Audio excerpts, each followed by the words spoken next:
ইসরায়েলের সঙ্গে যুদ্ধবিরতির বিষয়ে যুক্তরাষ্ট্রের দেয়া প্রস্তাবে কিছু মন্তব্য সহ সম্মতি দিয়েছে লেবানন ও হিজবুল্লাহ। সোমবার দেশটির এক শীর্ষ কর্মকর্তা বার্তা সংস্থা রয়টার্সকে এ তথ্য জানিয়েছে।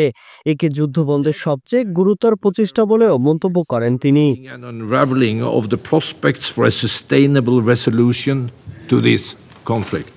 ইরানপন্থী সশস্ত্র সংগঠন হিজবুল্লাহ যুদ্ধবিরতি বন্ধে আলোচনার জন্য তাদের দীর্ঘদিনের মিত্র বেরিকে সমর্থন দিয়েছে। খলিল বলেন, লেবানন ইতিবাচক পরিবেশে প্রস্তাবটির উপর তাদের মন্তব্য তুলে ধরেছে।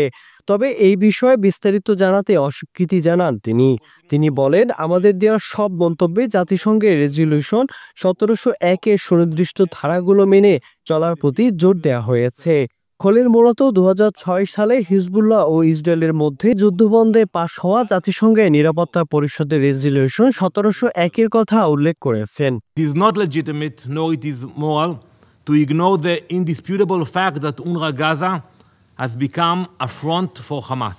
এই প্রস্তাবে লেবানন ইসরায়েল সীমান্ত ও লিটানি নদীর মধ্যবর্তী এলাকায় হিজবুল্লাহ যে কোনো সশস্ত্র উপস্থিতি নিষিদ্ধ করা হয়েছে। খলিল বলেন, এই উদ্যোগের সাফল্য এখন ইসরায়েলের উপর নির্ভর করছে।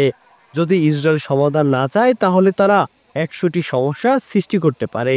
তবে ইসরায়েলের পক্ষ থেকে তাৎক্ষণিক কোনো মন্তব্য পাওয়া যায়নি। কিন্তু ইসরায়েল দীর্ঘদিন ধরে দাবি করে আসছে রেজলিউশন 1701 সঠিকভাবে বাস্তবায়িত হয়নি।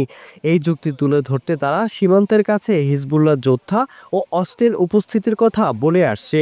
অন্যদিকে লেবানন ইসরায়েলকে তার আকাশ সীমায় যুদ্ধবিমান উড়ানোর মতো লঙ্ঘনের মধ্যে অভিযুক্ত করে আসছে। Miran Ahmed, SA TV, digital.